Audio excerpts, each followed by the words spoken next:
Greetings, Captains. It feels so good to get some fresh air. Greetings. I just love my new outfit. It brightened up my day. I dig the new design as well. After all, clothes make the person at the center of starlight. Wait, it's a message from Overseer Otto. 这是我身为天命主教的最后一日，尤兰戴尔，接下来的工作就交给你了。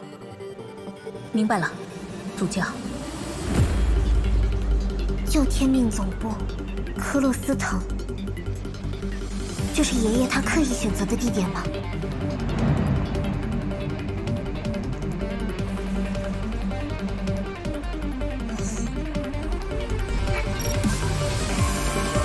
我应该向你道谢，对吧，世界蛇的领袖？你不需要谢我，启示之剑，此刻于我已是无用之物。蛇可是不会轻易放弃猎物的掠食者。你可别想逃啊！下一个实验体就是你啦！好。是没见过的新品种呢！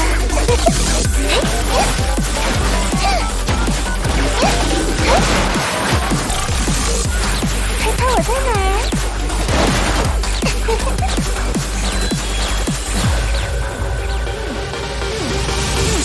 让一开，我的时间很贵。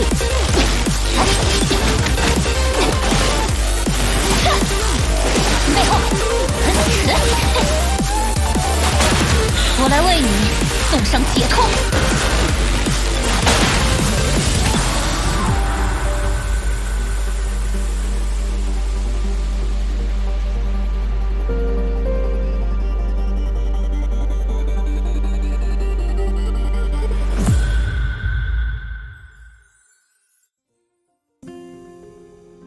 My gosh, that's some shocking news. But most shocking of all is that Otto quit his job. It smells like an outright conspiracy. Like we said last time, Otto's more dangerous when he's working behind the scenes. It's hard to believe that he would ditch Schicksal with the power and wealth he has accumulated over the centuries. Unless it's for realizing his lifelong dream. You mean Kalin? I never said that. If you want to find out... No way! Don't leave me in suspense again. Oh, relax. The new chapter, The Birth of Tragedy, will take place in Schicksal's former HQ, Kolosten, in an open-world format. Yay! Finally! I've waited long enough for an immersive story. Indeed, Otto's past has rarely been touched upon until now. But as the story develops, we'll get to know the secret side and the tragic backstory of Schickal's Overseer. You can even find Easter egg stories in Kolosten. You gotta explore the new open world with us. In the trailer we just watched are 2 new battlesuits that we bought Hyperion in version 5.2. The first one is Mobius, the flame chaser who possesses the signet of infinity. Actually, Mobius was among the first to undergo the Mantis transformation. To her, resisting Honkai isn't the only way for humanity to win this war. She believes evolution through augmentation will help humanity adapt to Honkai and ultimately control Honkai. This is the path she chose and has followed to the end. To most people in the previous era, however, this kind of being is no longer human. I even suspected Mobius was a villain for a long time. Now I suppose she's just fighting Honkai in her own way. So what skills does Mobius have? Let's check them out. Infinite Ouroboros is an S-ranked mech-type lightning battlesuit. She can release part of the Ouroboros to perform a 3-sequence special attack. Each sequence can connect to different moves, which will greatly improve her DPS. To use this special attack, she needs Genesis Seed that are restored by using her basic attack's 4th sequence or her ultimate. When enemies are time-slowed or are hit multiple times in a short period, use QTE to deal lightning damage and generate an Object X. Her QTE boosts her total damage for a while on hit. Object X slows surrounding enemies and reduces their defenses when it's present. Use her ultimate and Mobius will dominate the battlefield in Ouroboros form. It fully restores Genesis Seeds and expands Umbra of Ouroboros for a while, which increases her lightning damage. Whenever her special attack, basic attack, or ultimate hits enemies who were previously hit by her ultimate or special attack, the damage dealt is transmitted between them. Connecting her basic attack to her special attack will result in a surging attack that restores Genesis Seeds. Her ultimate evasion induces time fracture and triggers her submerged mode. Tap attack to unleash a surging attack that restores Genesis Seeds on hit. I must say, Mobius is a friend for players with slow reflexes like me. Connecting a special attack to an enhanced basic attack is easy. The other battlesuit is Raven's A-rank battlesuit, Midnight Absinthe. Raven has appeared in the story as a World Serpent agent many times. She was once the best mercenary in North America. She's cautious and never strikes blindly. After overcoming many hardships, she now works for World Serpent, for a cause she believes is right. It's worth mentioning that the Stan Wars has proven that Raven's not only a capable fighter, but also a glamorous star. Stop! Aichang and Dr. Tesla hate hearing that. That being said, Midnight Absinthe is the first imaginary type A-rank battlesuit. She fights with archery and martial arts. Imaginary counters imaginary type enemies and is countered by quantum type enemies.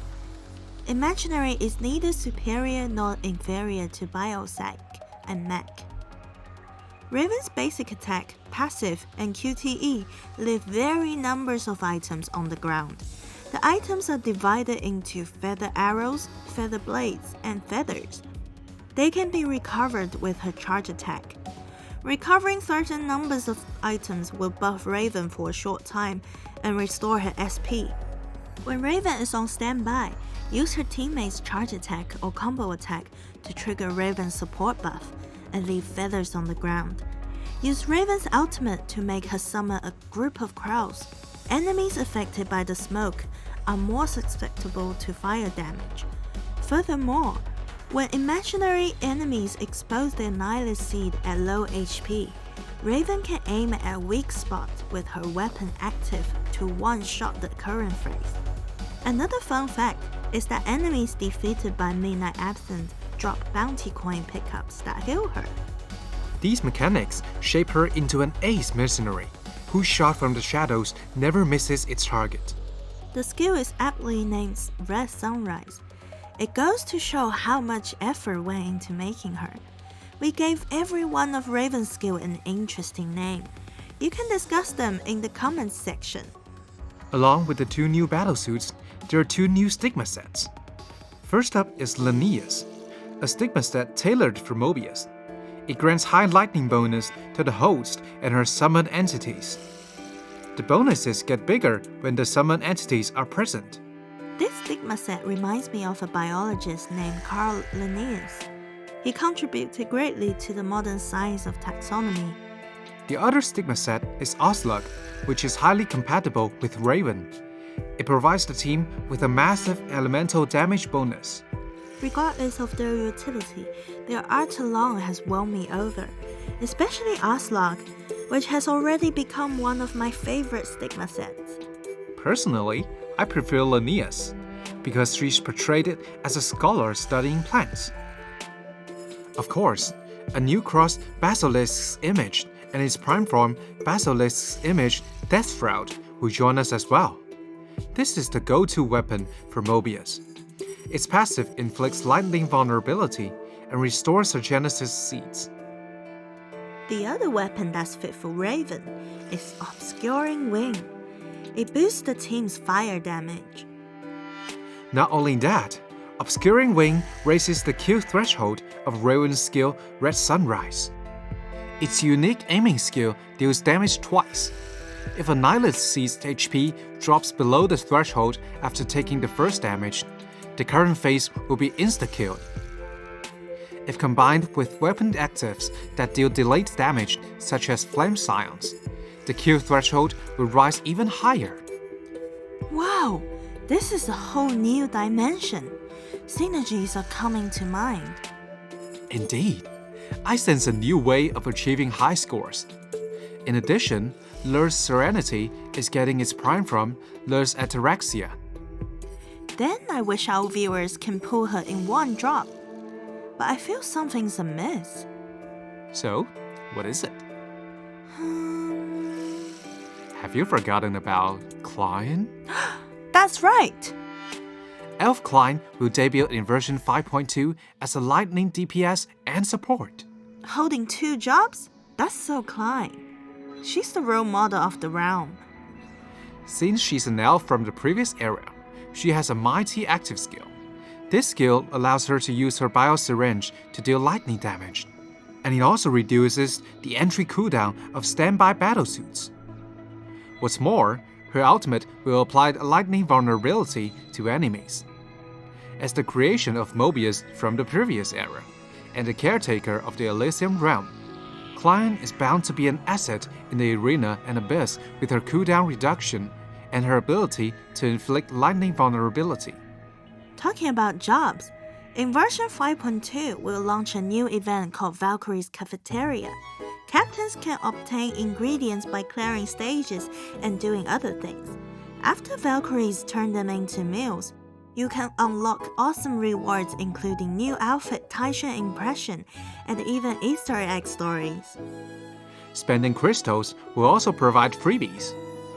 Spending a certain amount of crystals and you will unlock the outfit, Magic Girl Brania, battlesuit fragments, and elf parts. So save up your crystals! We've updated the number 13 top-up rewards and the 1500-day login rewards as well. Complete the story event to obtain the 5-star weapon. Better yet, there's a free S-rank battlesuit option upon login and more. Well, that's all for the version update. Next, we'll cover the upcoming 4th anniversary celebration for the SCA server. A heads up, global captains will experience similar celebrations and bonuses on their server's anniversary. The SCA anniversary is in the works. The theme of this anniversary, Echoes of Starlight, echoes the design of this livestream channel. Over the past 4 years, Captain's company has been like the brilliant starlight that lit up the path of blossoming Valkyries, so they can go toward a bright future against all odds. When stars echo together in the sky, it's the time for us to send anniversary gifts and wishes to every SCA captain. Aside from the digital anniversary gift box for SCA captains, there will be more surprises outside the game waiting to be discovered. Some captains may have already participated in the first series of the anniversary celebration. In this event, the Big Three will travel to 6 countries and listen to the stories of Honkai Impact 3rd from local captains. After all, the most loving thing for us to do is to share our fond memories, enjoy the present, and look into the starry future. Captains can search 4 years of Starlight on Facebook to share your stories of Honkai Impact 3rd. Participate to unlock 200 free crystals for every SCA captain. The next bonus might be the biggest bonus ever, which is the 2nd series of the anniversary celebration. Max level SCA captains are getting free gifts. All max level captains who meet the conditions will receive a snack crate from the Valkyries. But this doesn't mean we're leaving lower level captains out. The free snack crate event will last till version 5.2 ends, meaning that if you hit the max level before December the 2nd, you still have a chance to get this gift. Hyperion changed drastically this year, from Shattered Samsara to Everlasting Flames. We've met new friends and watched the girls blossom into true Valkyries. Everything that's happened this year, every time captains and Valkyries fought together, every flag raised against Honkai is captured by this video, which is a tribute to captains. We've also planned an offline Hoyo Fest to give back to captains. You can find limited merch, delicious themed food, and even 4th anniversary gifts there. We can't wait to see you there. Of course, On the day of the anniversary, there will be another huge surprise. May the starlight be with you. See you next time.